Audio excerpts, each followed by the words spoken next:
Un saludo muy cordial a esta virtuosa comunidad, como ya es habitual dentro de lo que es nuestro humilde medio periodístico. Tratamos de cronicar aquellas cuestiones que los medios hegemónicos suelen silenciar, y en este sentido nos ha parecido más que prudente traer a un especialista en derecho internacional, además de su vasta experiencia, incluso personal, viviendo en las naciones que hoy vamos a hacer mención. Nos referimos al doctor Pablo Garay, para poder analizar la situación de Ucrania. Una situación que parece que ya luego de aquel febrero de 2021 ya pasa desapercibido, cuando en realidad hay un conflicto que se ha sostenido. Entonces, ¿cuál es la situación de Ucrania hoy? Es lo que vamos a estar analizando. ¿Qué ha dejado este conflicto? ¿Qué depara el futuro? ¿Cuál es el estado actual de las cosas?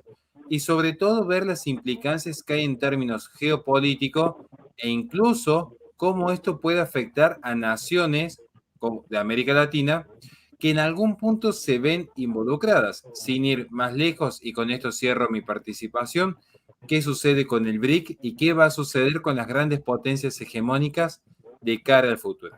Ya sin más dilaciones, bienvenido, doctor Pablo Garay. Para nosotros es un honor contar con su presencia. Bienvenido, Ramírez, que usted ya está siempre aquí acompañándonos. Y gracias a todos los que ya nos acompañan en el chat. Les cedo la palabra a ustedes porque sé en este caso concreto que Ramiro está más especializado que yo en temas internacionales y políticos para que podamos orientar este diálogo en torno a la sabiduría del doctor Garay. Bueno, muchas gracias Horacio y doctor Pablo por estar una vez más acá acompañándonos y tratar este tema del que, hoy en día no se hace mucho eco, parece que lo dejan estar un poco el tema, ¿no? De lo que ocurre allá en Rusia y Ucrania, ¿no? Entre Rusia y Ucrania. Básicamente la introducción del contexto, ¿no? Una contraofensiva que inició a principios de junio, ¿no es cierto? Para que vayan recordando de lo que vamos a tratar, esa contraofensiva que al final se fue quedando, van a ver en algún momento luego un mapita que que tengo preparado, ¿no es cierto?, del Instituto para el Estudio de la Guerra en Estados Unidos, y van a ver cómo no lograron conseguir el objetivo era llegar hasta Crimea, si recuerdan, lo que decían, Crimea está muchísimo más al sur, como verán en ese mapa, la zona de color es los avances que no pudo realizar, solamente pudo realizar por parte de Ucrania esos avances mínimos que están en ese círculo, es decir, esta contraofensiva ha fracasado, y se han dado a conocer algunas noticias. Justo estamos en el momento en que se dio a conocer una noticia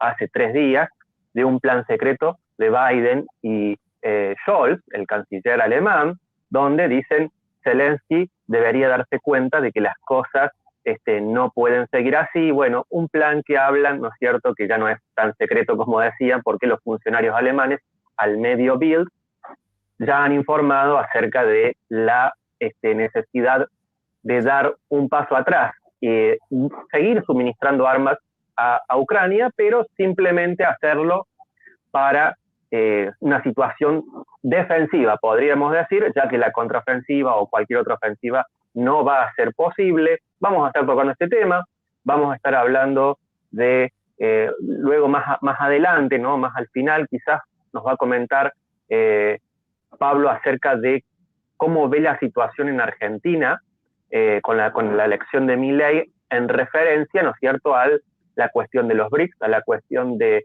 conflicto un poco también Israel, ¿no es cierto?, en la franja de Gaza.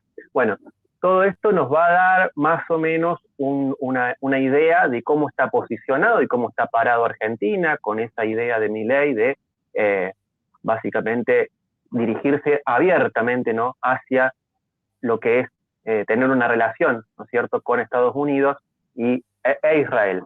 Así que bueno, sin más, bienvenido Pablo, para que puedas explicarnos y explayarte, ¿no?, en todo el conocimiento que tenés acerca de este tema como el especialista que sos. ¿Qué tal? Buenas noches. Saludo a ustedes y a la audiencia.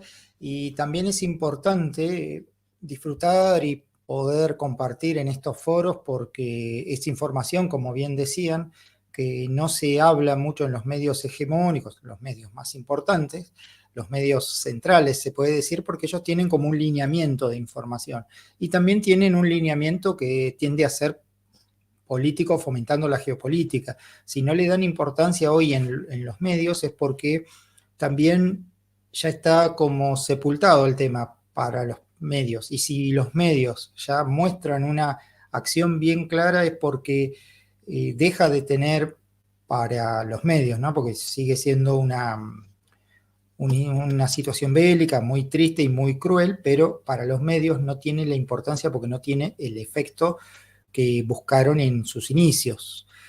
Por otro lado, la situación actual deriva desde el 2014, cuando anexionan Crimea, lo hacen por la Duma, que es Rusia lo hace por la Duma, que es el poder legislativo de Rusia, establece que este va a ser un territorio gobernado por ellos, desplazó a toda la población y a los militares y a quienes gobernaban ese famoso lugar, Crimea, lo estableció como propio, cerró un capítulo muy importante en el derecho internacional que se llamaba el puente de Kerch, que era un puente que unía Crimea con la Rusia continental.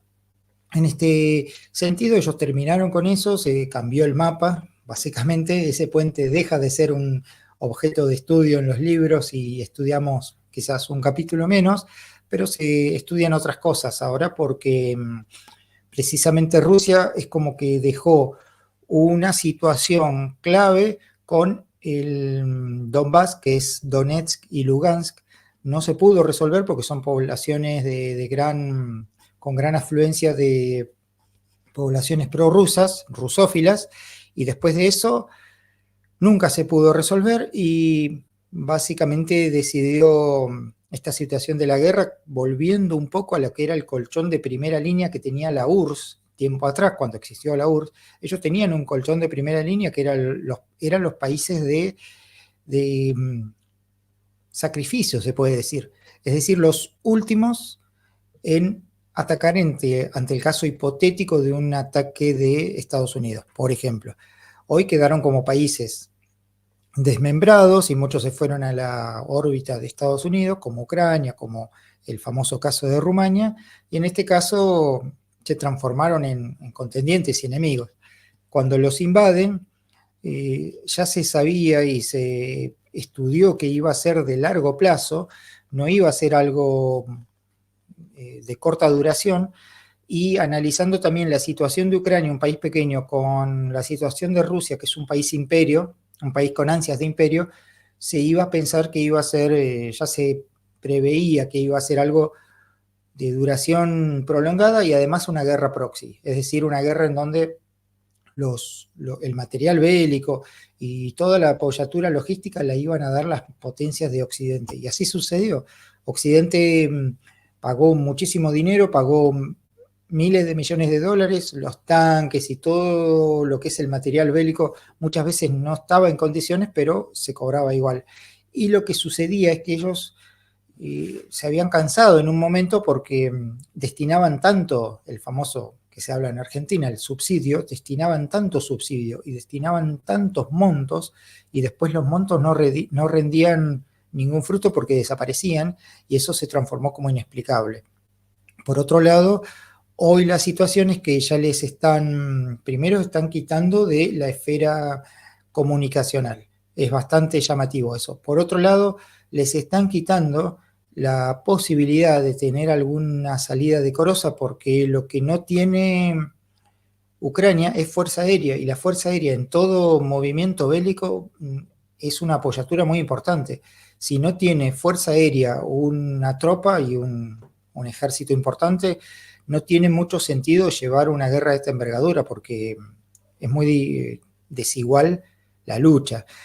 Y básicamente nosotros estamos entrando en este hemisferio en verano, ellos están entrando en invierno y se transforma en un suelo fangoso, un suelo totalmente difícil de llevar adelante. Ellos, recordemos que siempre fueron considerados el granero de Europa, hoy tienen el mismo clima y en mismas dificultades, porque ya no están hablando de ser un granero, están hablando de ser un campo de batalla, y como campo de batalla no es muy apto, y eso se está notando. Ya USA, ya Estados Unidos, les dijo que en muchos casos sus asesores están diciendo que no van a pagar otro año de guerra, porque básicamente lo paga Estados Unidos, y que el gran enemigo que está viendo Ucrania es quien era su aliado, Estados Unidos. Ahora lo ve como un enemigo, porque están pensando que si no existe esa logística y esa apoyatura, no van a poder subsistir muchas semanas más. Y ellos estiman que el gran problema que se vislumbra actualmente es que Estados Unidos tiene un debate interno. Si esperan hasta las elecciones del año que viene, que se darían en noviembre, ya Ucrania se quedaría sin fondos, sin nadie que la sustente. Entonces deberían firmar una paz, o bien rendirse, o algo bastante deshonroso. Y si en algún momento convencen al plantel actual, a Joe Biden, que sustente sus posiciones y sus gastos, y tampoco tendrían un buen desarrollo, porque es el invierno que es totalmente inconducente para ellos. Y por otro lado, yo lo había comentado en varios escritos y en varios medios, que algunos eran de fuera de Argentina, que precisamente Zelensky tiene ya el asilo garantizado en España y tiene bastantes lazos con España, con lo cual se establece que es probable que se vaya a España. Inclusive lo dijo Oleg Soskin, que fue asesor de la época de Leónidas Kuchma, lo habíamos conversado acá. En la época de Leónidas Kuchma, que fue en los 90, Leónidas Kuchma fue precisamente quien entregó las cabezas nucleares a Bill Clinton. Es decir, transformó un país que había sido potencia nuclear, superpoderoso, lo vendió a un precio, bueno, económico. Tras de ellos firmaron un acuerdo que se llamaron los Acuerdos de Nueva York, y esos acuerdos establecían que de país fuerte con poder nuclear se transformaba en un país sin poder nuclear y sin armamento. Y el resto se vendió en mercado negro, como el armamento común se vendió en mercado negro, como se veía en varios films de este tipo. Y Leonidas Kravchuk, de mucha edad, tenía un asesor que era Oleg Soskin. Y precisamente, si él tenía teléfono con la Casa Blanca en los 90, muchos suponen que sigue teniendo el teléfono con la Casa Blanca. Y si Oleg Soskin dice que hay un golpe de Estado inminente y que no maneja absolutamente nada Zelensky, creo que hay que escuchar mucho a Oleg Soskin, al ex asesor, que es una figura política dentro de Ucrania. Es decir, él tiene información clave y real. Eso es básicamente el panorama. Es una situación en la que tarde o temprano veremos, quizás antes de estas Navidades, que se vaya a vivir a España y cambiará su ropa, que es su vestimenta, la que utiliza ahora, la vestimenta para ir al Himalaya, ¿no? Ese tipo de prendas que utiliza en todo lugar al que accede, lo cambiará por pantalones cortos y una camiseta y una visera, ¿no?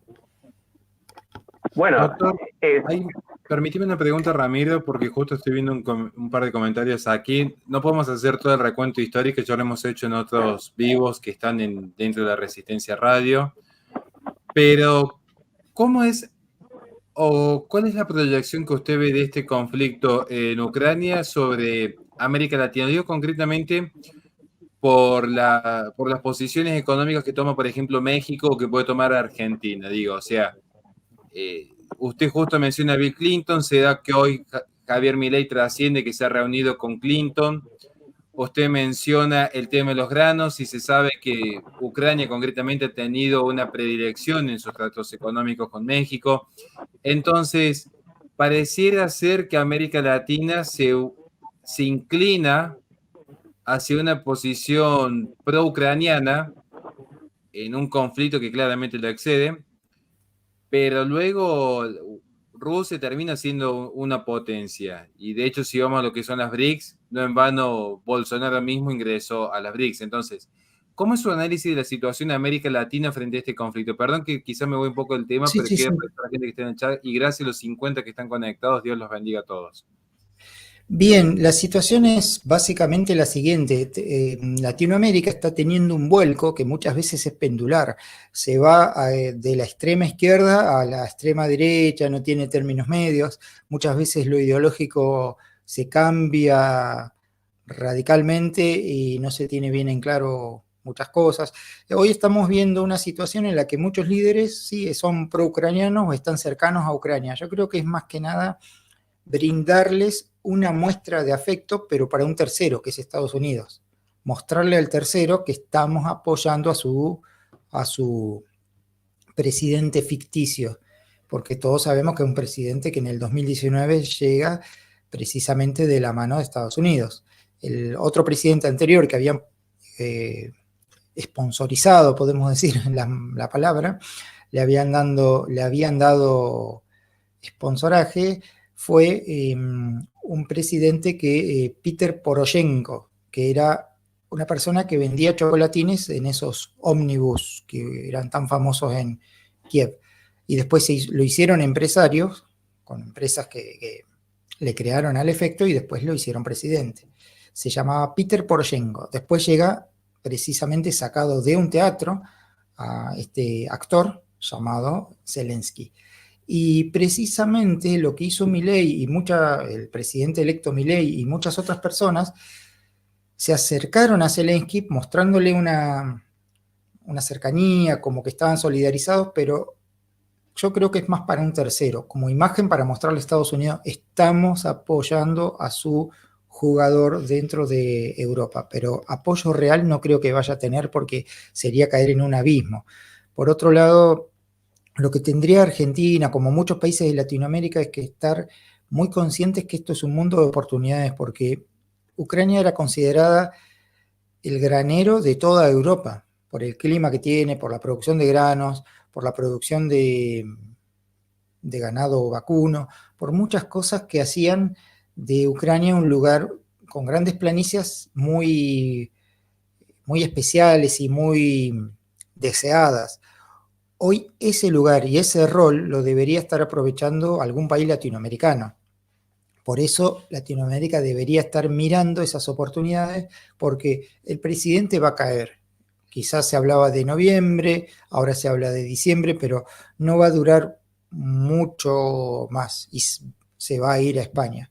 Ese país probablemente quede desmembrado en dos, porque ya la parte occidental quedó en ciertos acuerdos un poco secretos, quedó en manos de Polonia, y Polonia va a recuperar algunos territorios que en la Segunda Guerra Mundial eran considerados propios, y va a avanzar más. También Estados Unidos va a avanzar sobre algún protectorado sobre Kiev, y Rusia va a recuperar la zona que ellos consideran propia, que es la zona que hoy es la zona oriental de Ucrania.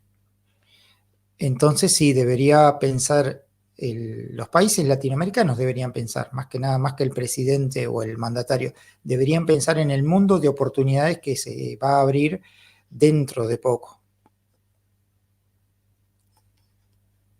Ramiro. Para completar, sí, lo que venía diciendo Pablo, justamente quería agregar de esta situación en la que se encuentra Ucrania, ¿no? ¿Qué pasa con los medios? Porque los medios hace bastante tiempo que yo recuerdo, y seguramente todos recordarán, ¿no? Al principio de allá, febrero, marzo, abril 2022, que los rusos se quedan sin combustible, que no tienen alimentos, que les faltan, grandes cantidades, no tienen reservas militares, bueno. Hoy los medios parece que eso lo han callado, ¿no es cierto? Por un lado, y lo que se ve justamente en Alemania, donde es un país que está justamente, se ve afectada también, ¿no? Porque yo también quiero agregar justo lo que decía Pablo acerca de España, ¿no? Que vaya a irse, esto también me lo va a comentar, cuáles pueden ser las repercusiones. Me vas a comentar, Pablo, cuáles pueden ser las repercusiones de Zelensky en lo que es España, porque España está viviendo una situación muy compleja con el actual gobierno, y ver qué convulsión mayor se le sumaría con Zelensky ahí. Pero los medios están diciendo, y de acuerdo a lo que dicen el gobierno en Alemania, ¿no? También los medios han dejado de decir que Ucrania estaba victoriosa, ¿no es cierto? Como mostrábamos al principio ese mapa donde decían vamos a llegar hasta Crimea, ¿no? Utilizando los misiles de largo alcance de los ATACMS de Estados Unidos, los misiles de largo alcance de Reino Unido, los que enviaría Alemania. Nada de esto ha servido, nada ha funcionado. Todos los ataques al final han sido, pareciera ser en vano, y ha sido un gasto de presupuesto enorme. Aparte, como decía Pablo al principio, ¿no? Que este problema de presupuesto en Estados Unidos, este problema de la falta de dinero, porque recordemos que hablamos también en la Resistencia Radio acerca de que justamente en Estados Unidos no hay un presupuesto todavía aprobado, ¿no es cierto?, el presupuesto para el año fiscal, sino que están con uno que es alternativo, ¿no? Entonces, han vuelto a aprobar otro presupuesto, ¿no es cierto?, como una alternativa para mantener algunos puestos en funcionamiento, ¿no?, el motor principal de Estados Unidos, que es la parte estatal. Entonces ahí también se ve complicado, se vienen las elecciones, y lo que se comenta en Alemania es que la situación en la zona de guerra ucraniana, hay una alta moral de combate, pero soldados debilitados, ¿no es cierto? Entonces esto, claro, al final se va a ver favorecido Rusia, pero yo pregunto, Pablo, aparte de que me comentes un poco qué pasaría en España, porque qué podría pasar simplemente, ¿no?, en algo sencillo, ¿no? En España, ¿cómo caería esto, ¿no?, después de las convulsiones que hay en España? ¿Qué pasaría si se tuviera que Zelensky entonces también rendirse, ¿no?, como se está hablando, porque eso es lo que dice el plan germano-estadounidense. Dicen que justamente debería dirigirse voluntariamente a la nación ucraniana y declarar que es necesario negociar con Rusia. Eso es lo que dicen desde Alemania. Entonces, ¿cómo se vería el plano internacional globalmente, ¿no?, afectado por esta caída de Ucrania? Porque si bien ha caído formalmente, falta, en los hechos, perdón, falta la formalidad. Y esto va a tener una afectación en lo que es este mundo multipolar. Y bueno, agrégame lo que podría pasar en España con el problema que ellos tienen interno, ¿no? Sí, en realidad sobre España no va a tener repercusiones en lo político. Va a tener una repercusión quizás en lo económico, va a llegar con miles de millones de dólares, va a comprarse unas mansiones porque va con alrededor de 10 o 12 personas que también tienen asilo diplomático, y va a comprar propiedades y se va a quedar a disfrutar el calor y la vida del Mediterráneo, pero no va a tener participación en política. Lo que va a tener España es una vuelta, un regreso a lo que eran ellos, que era de Gangster Paradise, de los años 70. Ellos tuvieron una situación similar con personas, pero del narcotráfico y de las mafias de Inglaterra, porque no tenían tratado de extradición. Ellos fueron muy famosos por eso. En este caso van a recibir a quienes saquearon un país y aprovecharon los subsidios y todo el dinero para una guerra que no se llevó a cabo y no obtuvieron ningún resultado, y se van a ir a vivir a España, pero con un perfil bastante más bajo, tranquilo. No va a tener una participación en política ni tampoco posibilidad de influir, porque quien influye en la política, precisamente quien influye en la política de España es Rusia más que Estados Unidos. Es más, hay grupos globalistas que influyen sobre España e influyeron en la situación actual, que fue que Pedro Sánchez llegue otra vez forzadamente a formar gobierno y a quedarse, y la situación de las amnistías. Pero lo que es Ucrania probablemente sea desmembrada, o sea un país que pierda absolutamente lo que tuvo de protagonismo como granero de toda Europa, y el PBI va a bajar drásticamente y recibirá algunos cambios en educación, en el idioma. Debería ser un idioma, el idioma ruso, que ya lo tienen utilizado y deberían ser muchas cosas. Perderán algunos territorios en manos de Polonia, que Polonia considera que los va a recuperar, y además va a surgir en la geopolítica, va a ser un gran logro para Rusia, que va a tener un incremento en su territorio y un incremento en su política de tener círculos de protección o países colchón, que tuvo tiempo atrás, en el tiempo de la Unión Soviética, pero hoy va a volver básicamente a ser un país un poco más poderoso que quizás 2 años atrás. Ahí me gustaría preguntarle, doctor, desde ya agradecemos enormemente la generosidad de su parte de compartir sus conocimientos con nosotros, porque de repente lo que es las 77 personas que están viendo este vivo en este momento se deben estar preguntando, ¿qué ha sucedido? Los medios me han dicho de que Ucrania estaba resistiendo como Rocky Balboa frente a Apollo Creed y de repente estamos ante una Ucrania que se encuentra ya desmembrada, una Ucrania que ya ha perdido oficialmente a Donbass, que vuelve por la propia influencia de su población a ser rusa, una Polonia que parece que va a anexar territorios conexos. Y ante esta situación, más de uno, y me incluyo, se debe estar preguntando lo siguiente: ¿qué sucedió con la Unión Europea y qué sucedió con la OTAN? Cuando parecía ser que al primer paso que diese Rusia fuera de sus límites, iba a ser la Tercera Guerra Mundial, finalmente se comprobó que la OTAN, al menos la información que manejamos, ni siquiera intervino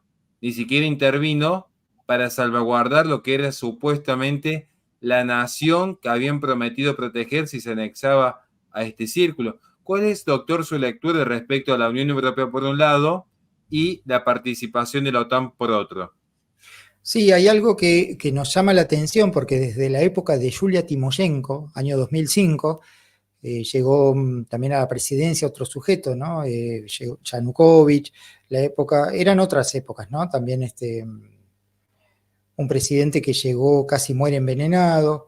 Yulia Timoshenko, que era la mujer más poderosa de Ucrania, que quiso llevar adelante una reforma y salirse. Ellos tienen un bloque muy importante que se llama la Unión Euroasiática. Y ella quiso salirse de la Unión Euroasiática y llevar, con una gran promesa en las elecciones, quiso llevar a Ucrania a la OTAN. Tampoco pudo. Yulia Timoshenko ya quedó en el olvido. Y ya desde ese entonces ellos hablan de formar parte del club selecto de la OTAN. Y no pudieron realmente. Y sí, los medios no dijeron la verdad durante mucho tiempo, escondieron la verdad y mostraban algo que no era real, que era una puesta en escena de un Zelensky poderoso que resistía. Era realmente una puesta en escena por un conglomerado de medios muy obedientes a la Casa Blanca. Hoy ya la orden vino en modo contrario, entonces abandonaron esto y se dedican a otro tipo de conflictos, como por ejemplo Israel. Pero no quisieron desmentir y simplemente abandonaron como objeto informativo, como situación informativa la abandonaron y dejaron que esto se maneje por redes sociales. Es probable que tampoco se va a dar una rendición y tampoco la van a cubrir. Por ejemplo, hoy ya Rusia mostró algo muy claro porque hace 2 horas Mariana Budanova fue envenenada y es la esposa de Kirilo Budanov, que es el líder de la inteligencia de Ucrania, es decir, no es alguien desconocido, es el líder de la inteligencia con acceso a Zelensky. Con eso Rusia está mostrando que puede llegar a Zelensky y que lo puede envenenar o lo puede matar. Entonces, Zelensky va a analizar muy bien las cosas, porque muchos analistas comentan que la Casa Blanca le pidió que firme la rendición, que la OTAN le pidió que firme la rendición, que Alemania le pidió que firme la rendición y Zelensky no quiere. Por eso también se supone que esto va a ser una situación que le va a hacer reflexionar muchas cosas a Zelensky. Eso fue hace pocas horas, ¿no? Que Mariana Budanova fue envenenada. Y eso es una muestra muy clara de que Rusia todavía tiene poder, porque ese es típico de la KGB y de las fuerzas de seguridad rusas, el envenenar adversarios. Sí, bueno. Perdón, Ramiro, te toca. Sí. No, era simplemente para ir finalizando el tema de Ucrania. Por ahí se lee mucho y tiene mucha influencia y justamente vamos a hablar de Alexander Dugin, ¿no? Para ir metiéndonos ya en esta segunda parte del programa acerca de este mundo multipolar y cómo se vería, ¿no es cierto?, Argentina, cómo consideras que está posicionada Argentina, porque bueno, por ejemplo, la Cumbre América Latina-Ucrania que propone Javier Milei, lo propuso el miércoles pasado, se lo propuso justamente a Zelensky. Bueno, eso es llamativo, ¿no? En un momento actual bastante complicado para Ucrania. Ahora, Alexander Dugin está teniendo una visión del panorama actualmente, ¿no es cierto?, bastante correcta, digo, porque él también se está explayando acerca de lo que pasa en Israel con lo que es Israel con Franja de Gaza, ¿no?, con Hamas.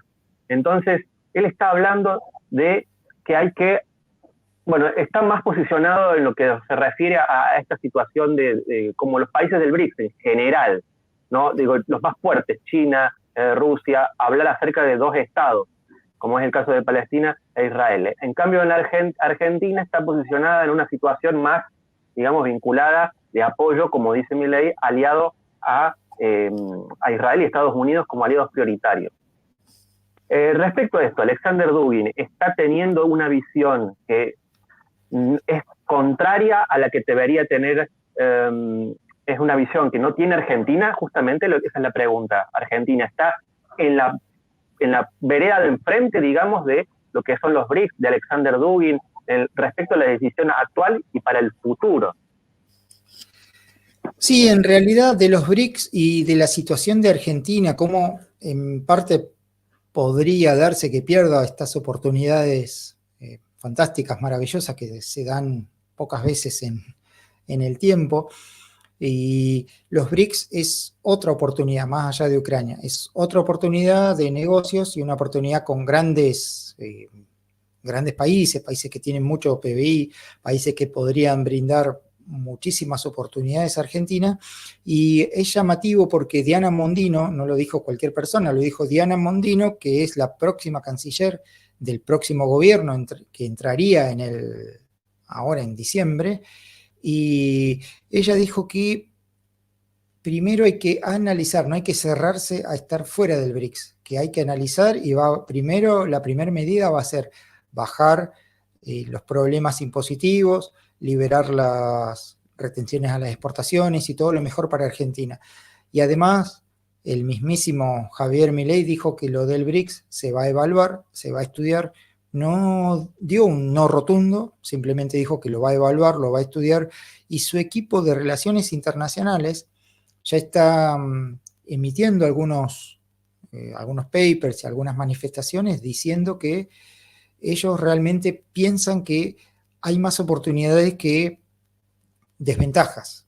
Entonces van a analizar bien el papel que ellos propugnan, un papel pasivo de parte de Argentina, de perfil bajo, pero no quebrar con ese gran bloque que es el bloque poderoso. Inclusive ahora, hace unas pocas horas, sucedió en Estados Unidos, en Wall Street, que ellos tuvieron un gran problema con el dólar porque se está desmoronando y están viendo cómo van a hacer. Una de las ideas es cambiar los tipos de interés, otra de las ideas es lograr una pequeña intervención sobre la Fed, que no es muy utilizado porque la Fed es bastante independiente, pero realmente lo que ellos muestran es que el dólar no está firme como en otras situaciones.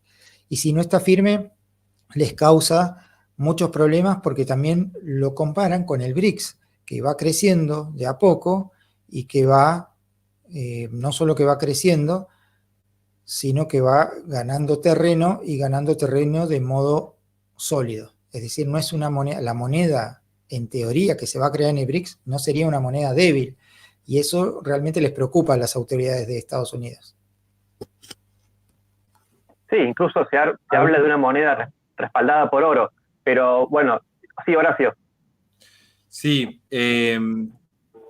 si me permite una pequeña respuesta a un amigo nuestro de la casa que hace un comentario, no deseo fijarlo porque no quiere generar una controversia, respecto a que Estados Unidos es de izquierda y Rusia es de derecha.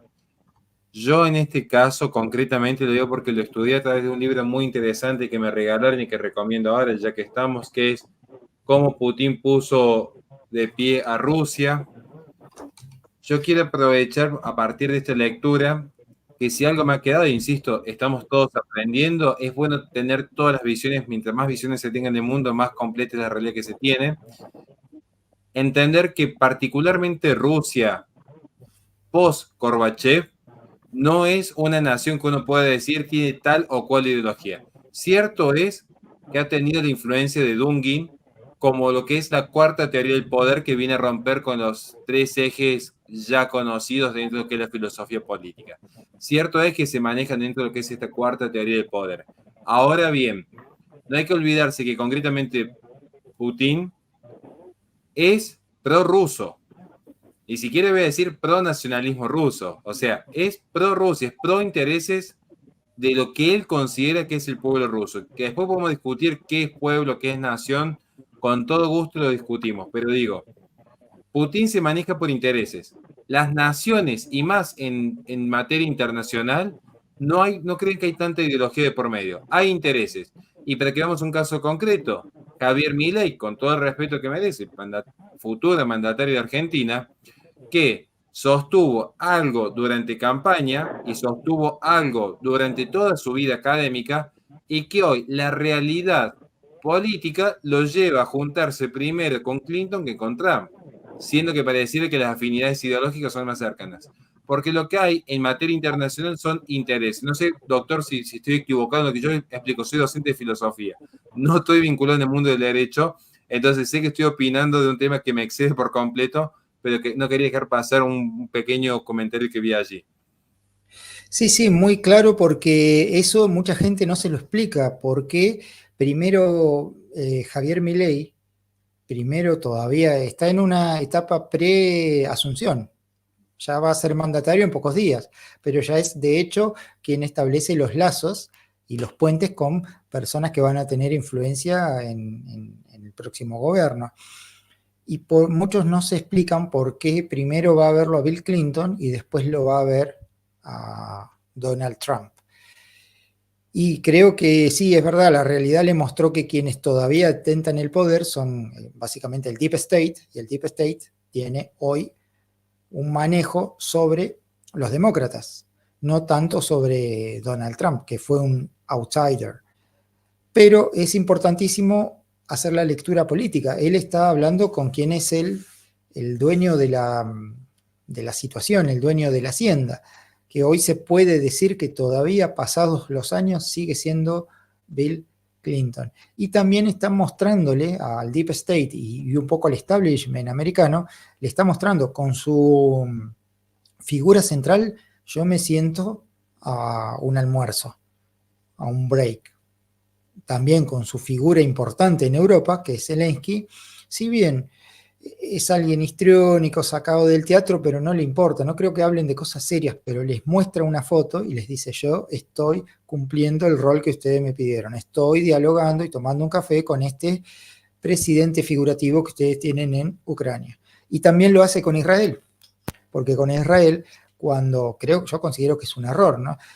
A mostrar de cuerpo y alma que está apoyando a Israel cuando en el mundo está siendo cuestionada la figura de Israel y tanta atrocidad y tanta crueldad, está siendo cuestionada y hoy ya se está hablando de los dos estados, por ejemplo, de que también tienen su derecho. Si tuvo derecho en 1947 Israel, muchos países del mundo, cambiando su política, hoy están diciendo: perfecto, vamos a analizar que después de tanto sufrimiento, creo que tienen su derecho y tienen derecho a tener un territorio.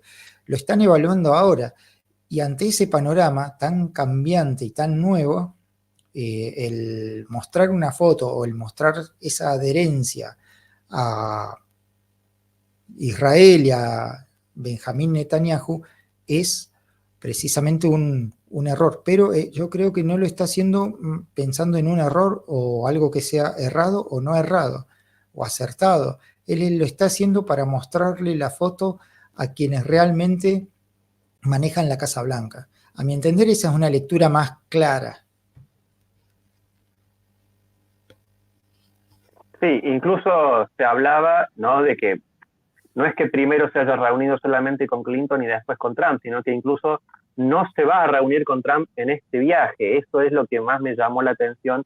Bueno, hay quienes dicen, no, hay que meterse en el barro, hay que estar con Clinton porque él es el verdadero presidente, porque Biden está gaga, porque, bueno, dicen que Biden está haciendo una gira, ¿no es cierto?, dentro de Estados Unidos. Bueno, entonces Milley va y le cuenta el plan de gobierno a nada más ni nada menos que Bill Clinton. A su vez, quizás también desde Estados Unidos han armado todo esto para ponerlo a Clinton y decir, miren, argentinos, los que están en contra, ¿no?, los anticasta, los antisistemas, lo manejamos a Milley como queremos. Hay una foto donde Bill Clinton justo le pone el brazo en el hombro a Milley. Bueno, es todo bastante simbólico, y por ahí genera estas controversias.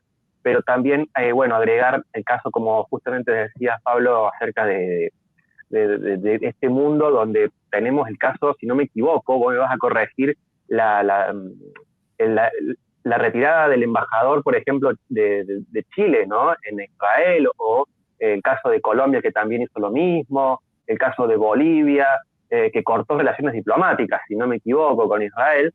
Entonces América del Sur está en un momento donde pareciera ser que va a contramano de eso, es Milley. Pero bueno, ¿cómo ves el panorama, digo, en un momento donde vos habías dicho que el dólar estaba en una situación muy complicada, que bueno, que se viene con fuerza este BRICS, que tuvo unos nuevos adherentes, la contradicción de Milley, ¿no? Si recuerdan, en los debates dijo que se iba a retirar del BRICS. Él lo dijo en una entrevista literalmente, yo del BRICS no vamos a participar. Eso lo tengo presente siempre. Y bueno, resulta ser que Mondino está encarrilando estas cuestiones, ¿no?, porque parece ser que es la real política la que está funcionando. Al final es la realidad lo que le mata, ¿no es cierto?, todo tipo de teorías a Milley. Entonces, de acá en adelante, ¿cómo se podrá encarrilar a Argentina? Porque estamos en un momento que parece entre medio de todo, entre medio de que se cae el poder económico globalista, ¿no es cierto?, de Estados Unidos por un lado, y que surgen otros vientos, otros aires de Oriente, ¿no? Entonces, Argentina, ¿cómo puede quedar parada en ese sentido? Sí, Argentina en realidad es precisamente eso. En campaña, quizás con la efervescencia de una campaña o buscando ese voto duro, ese voto de chicos jóvenes, contestatarios, cansados de la realidad negativa que estuvimos viviendo estos últimos años, quizás esos chicos sí eran más permeables a un discurso contestatario, crítico y anticomunista. Pero ese anticomunismo ya llegaba a un anticomunismo que se vivió en Estados Unidos en los 60, por ejemplo, a ese nivel de virulencia. Pero una vez ganada la elección, la Realpolitik le mostró que las cosas se deben hacer de otra manera para llevar adelante precisamente lo que dice Horacio, los intereses marcan y marcaron que era importante estar en el BRICS. Entonces hoy tiene que desdecirse y precisamente expresar que van a entrar al BRICS con un papel más pasivo, más tranquilo y con un perfil bajo. Y que también van a negociar con Rusia, porque Rusia va a desmembrar a Ucrania. Y para hablar de negocios, de lo que va a dejar Ucrania y las oportunidades que se van a dar, va a tener que hablar con Rusia, precisamente, o con China. Con China ya lo hizo, ya volvió sobre sus pasos y dijo, vamos a tener algún tipo de relación con China.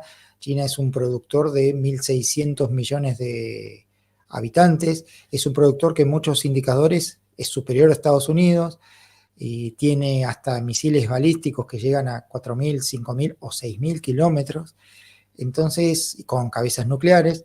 Entonces es un poder que está en el Consejo de Seguridad de Naciones Unidas, es un poder al que no se le puede decir no vamos a dialogar con China por una cuestión ideológica y mis votantes anticasta.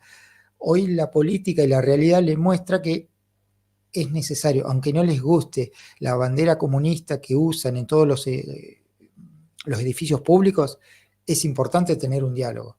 Así como lo hizo Bolsonaro, que tampoco yo creo que no le gustaba la bandera comunista en los edificios públicos, pero los dialogaba. dialogaba y lograba las mejores cosas para Brasil, logró muchos acuerdos y sin embargo, yo creo que él tenía muy claro que no le gustaba y nunca le va a gustar esa bandera comunista en los edificios públicos, pero el diálogo se mantenía.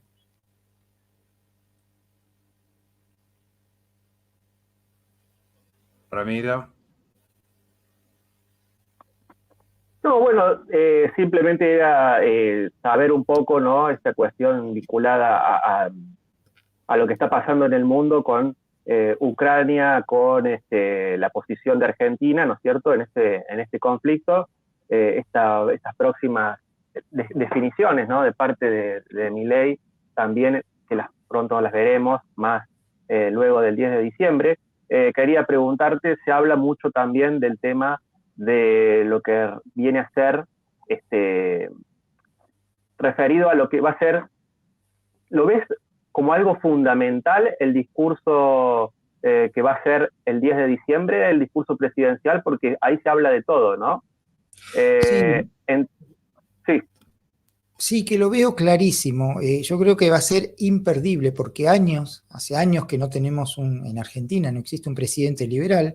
El último presidente liberal, se puede decir liberal con mayúsculas, fue Carlos Menem, porque después de la Rúa fue un presidente que duró 2 años y fue un presidente, si bien fue liberal y tuvo ideas liberales y tuvo una idea de mantener una moneda, no resistió la convertibilidad, no pudieron destruir la convertibilidad, que era lo que querían muchos grupos, pero sin embargo él tenía como vicepresidente a quien lo traicionó, que fue Chacho Álvarez. Es más, la caída de Menem se empieza a generar sobre el 97, cuando empiezan las internas dentro la famosa coalición de gobierno, y la primera interna se la hace Chacho Álvarez.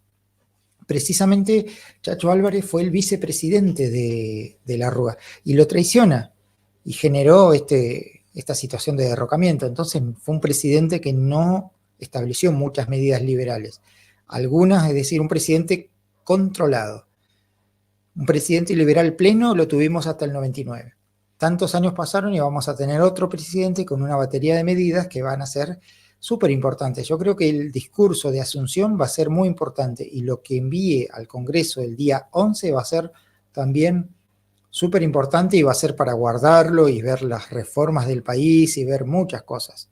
Inclusive vamos a encontrar sorpresas, por ejemplo, con las relaciones internacionales, con quién se va a negociar, con quién se va a hacer acuerdos, distintas cosas que van a llevar a pensar lo que siempre sostengo en todos los audios y en todas las entrevistas actuales que he tenido, que lo que yo pienso realmente es que Argentina no entró al siglo XXI, tardamos 23 años, quizás tardaremos 24 porque se dará en enero, es decir, casi un cuarto de siglo y vamos a entrar el 10 de diciembre, recién vamos a ingresar al siglo XXI.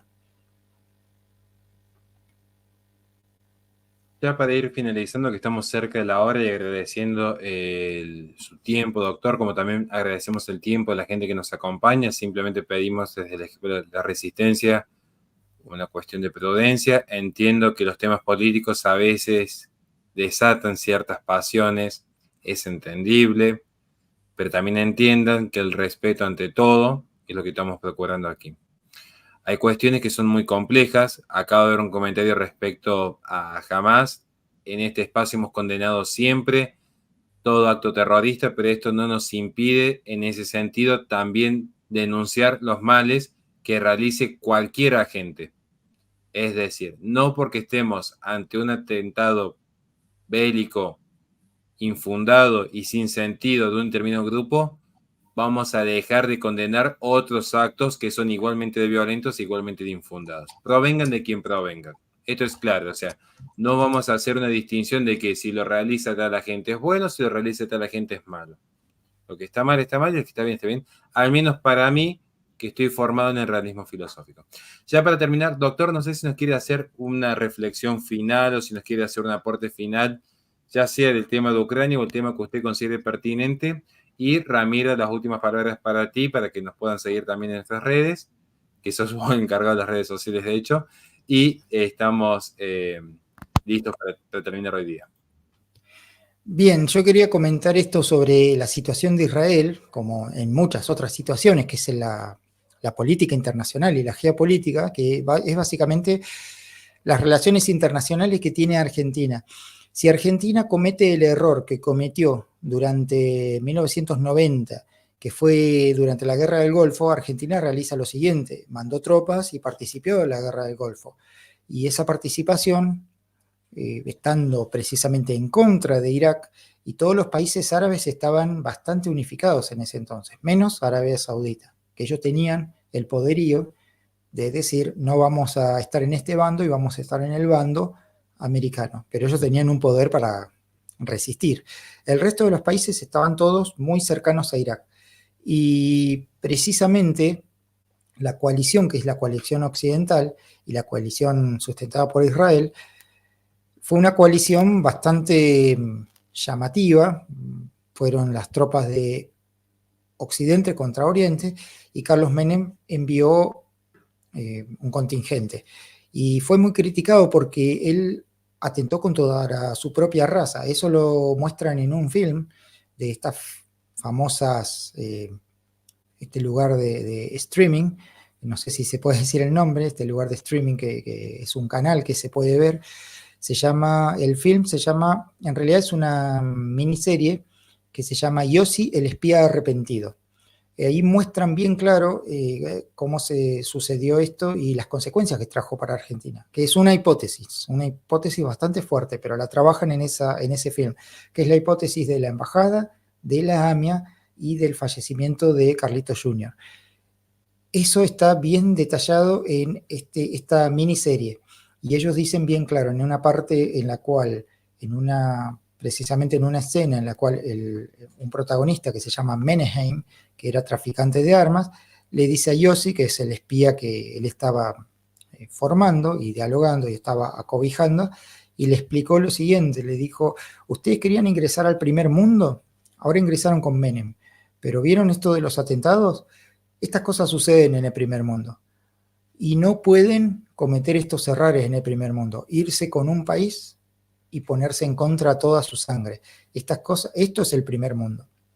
Entonces es muy claro el mensaje que da en este caso esta miniserie, y deja un mensaje muy, muy claro para la actualidad, que las equivocaciones en relaciones internacionales después traen consecuencias, que son consecuencias que nos pueden dejar en una peor situación que una hiperinflación o no tener el aparato productivo correcto. Entonces también es parte de un todo porque tiene influencias internas. Lo exterior tiene influencia en el interior y el interior también, por supuesto, en el exterior. Ramiro. Bueno, para finalizar, simplemente ha quedado más que claro, hemos tocado un poco de todo al final de los temas, de lo que está pasando en el mundo y de Argentina, cómo se posiciona de cara al futuro próximo, a corto plazo, yo diría, desde acá al 10 de diciembre y en adelante.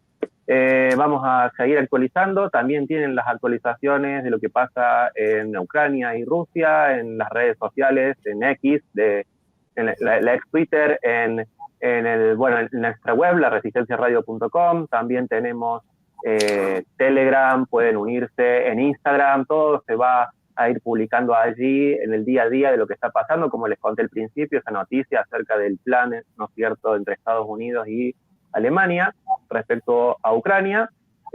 Simplemente agradecer al doctor Pablo Garay nuevamente por acompañarnos y toda su sabiduría y su experiencia en lo que refiere a estos temas internacionales que son muy importantes, ¿no? Como decía al final, puede implicar algo demasiado importante, incluso a nivel comparado con los temas económicos, ¿no? Como decía. Así que, bueno, muchas gracias, Pablo, y bueno, nos estaremos viendo en otro vivo acerca de algún tema internacional de repercusión, ¿no es cierto?, a nivel mundial. Sí, seguramente después del discurso del nuevo presidente. Perfecto, estaremos posiblemente transmitiendo en vivo lo que sea ese discurso, analizándolo, al menos desde mi área, soy docente de retórica, así que algo me va a tocar aportar en ese aspecto. Muchas gracias, doctor, muchas gracias, Ramiro.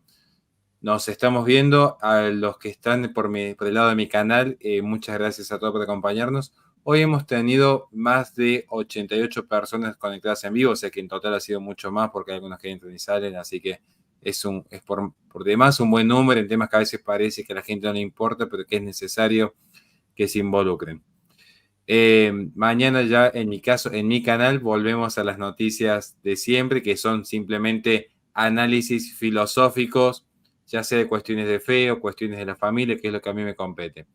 En el canal de La Resistencia, posiblemente estemos el jueves a las 23 horas, también analizando todo lo que es el contexto internacional. Estén atentos, vamos a estar transmitiendo también en vivo.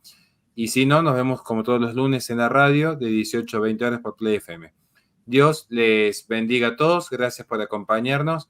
Recuerden que si tienen inquietudes, dudas, nos las escriben en nuestras redes por privado y de alguna manera trataremos de mediar con el doctor alguna respuesta, ya sea por escrito, en algún video o en alguna llamada telefónica de la radio. Saludos. Saludo a ustedes y a toda la audiencia.